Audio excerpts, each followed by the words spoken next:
This is part 3 of How to Read Literature Like a Professor. In this next part, Thomas Foster addresses the issue of communion. So we'd ask the question, what comes to mind when you hear the word communion? Go ahead, you can talk out loud to yourself. Nobody's going to judge. You might think of communion and the image of church or bread and wine or holy sacraments. You might think of the word community. There are probably a whole host of other ideas as well, and I would say that any of those images that popped in your mind, they're probably correct. Community does have something to do with communion, it has the same root. Likewise, when you hear communion, you think of the church because in communion, the priest or the pastor offers bread and wine or grape juice or whatever the case may be for the congregants. And it is an act of sharing something holy, something sacred with people who are like-minded and have the same view about religion.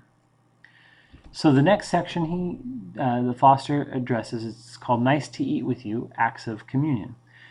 Whenever people eat or drink together, it's communion. So communion is the act or instance of sharing thoughts or feelings. It's also religious or spiritual fellowship.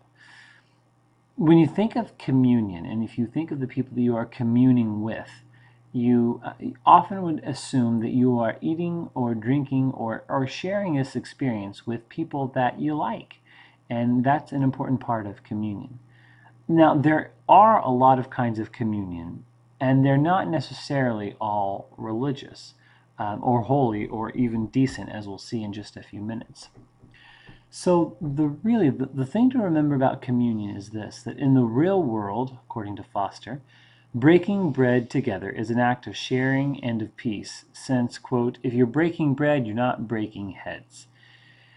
We're really particular about those with whom we break bread. When you go out to eat lunch, or if you go out to lunch or in the cafeteria, you are eating dinner with people or you're eating lunch with people that you like, not with people you dislike. The same thing at dinner and at night when you eat with your mom and dad or your family.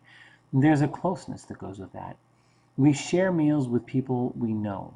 It's very uncomfortable for us to go up to a stranger, sit down, and just start eating. There's something about eating with another person that forms some sort of bond. Now, there are always exceptions. So you could probably think of examples of tribal leaders or mob bosses where they invite enemies to a lunch and then they have them killed. I'm thinking of, for example, The Godfather or even the TV show The Sopranos, where there are plenty of offings that happen in restaurants. And there has to be a compelling reason for an author to include a meal into a scene. Because, well, for a couple of reasons. One, they're difficult to write. Just imagine trying to describe food that is being eaten and the type of food and the color of it and the texture. And it's difficult to write.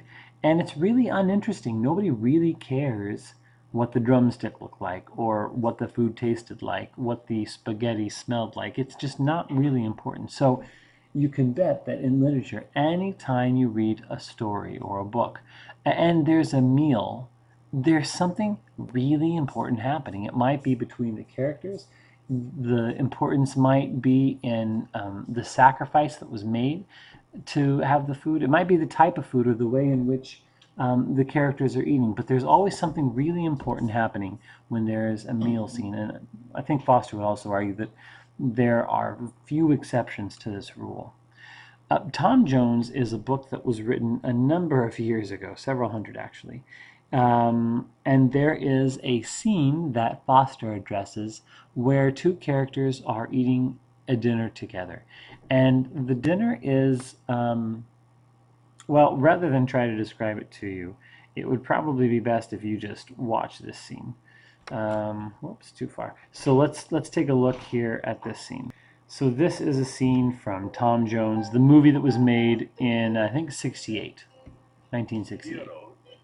Whatever high ideas we may have of them are mortal, not divine.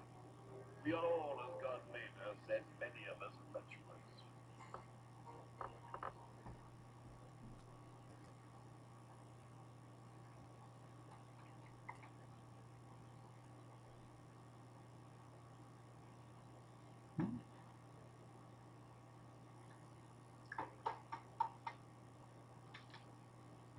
All right, we'll try that again. Whatever high ideas we may have of them are mortal, not divine.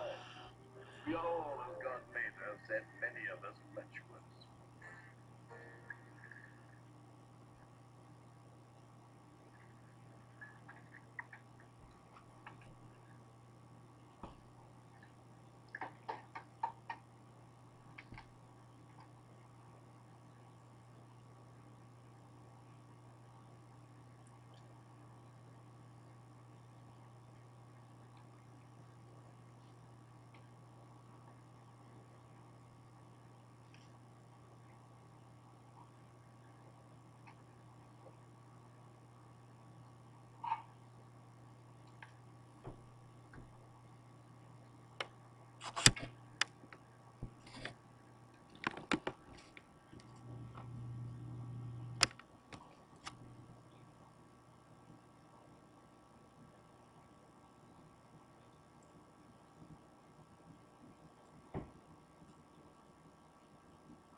All right, now having watched that, one could argue that this scene, this communion between these two people, this meal is clearly something more than just a dinner, just a communion between two people. Tom Jones was written in a time when an author would never be able to write openly, at least, about sexual desires.